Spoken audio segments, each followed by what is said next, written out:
هرگز نخلیده و کفی پایی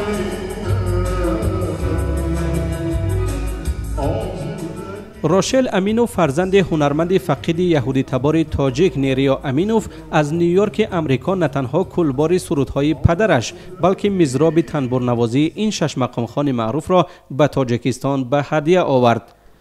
Это был заказ для папы. Я хочу, чтобы вы вручили президенту Рахмону вот это.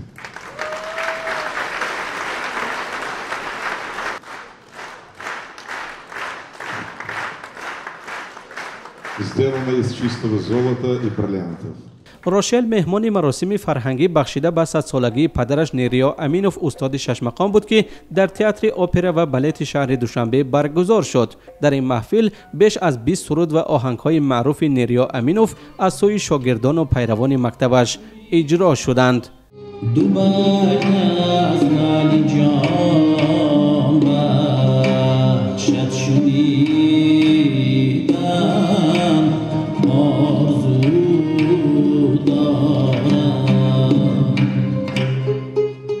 اصلا در شش مقام اجراکارها خیلی زیادند. نفرانی که شش مقام رو از استاد از قلب به قلب می‌آموزند و آن رو اجرا میکنند. اما ایجادکارهای شش مقام خیلی کمند، انگشت شمارند. یکی از همین نفرانی که هم آهنگساز و هم سراینده و هم تنبوری بودند این استاد نیریا امینوف بودند که بسیار سرود شش مقام رو در سطح بلند می‌سراییدند. خودشان به شش مقام چیزای نو وارد کردن، سرودهای خودشان که حاضر مثلا زلفی پریشان آهنگ نیریا امینوف در ازبکستان همین قربان اولنگ گفته میخونن. موسیقی این کس متنش ازبکی کرده که ازبکو. آن زلفی پریشان زده‌ای شام نداند مرد افتری دلهازی چی میسر زده‌ای باز.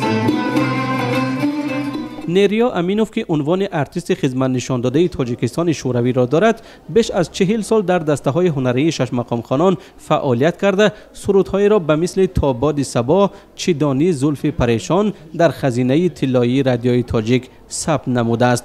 او در سالهای 90 عصر گذشته به دلیل ناامنی‌ها تاجیکستان را ترک کرد و تا آخر عمر در امریکا زیسته و ایجاد کرده است. دوره‌های رکود بگوییم، دوره‌های ساختار شوروی آزرده خاطر کرده بود استاد را و با کدام گناهی با اون گناه درمانده بودن. استاد یک چگیلی ناکشاده بود، یک گره ناکشاده بود که استاد با اون پیچیده بودن و استاد رو هم گناهگار کرده. خب خیلی آزرده ساختن، اون ساختار شوروی خیلی استاد رو آزرده ساختن و حتی ثبتایشون رو از تلویزیون و رادیو نابود ساختن.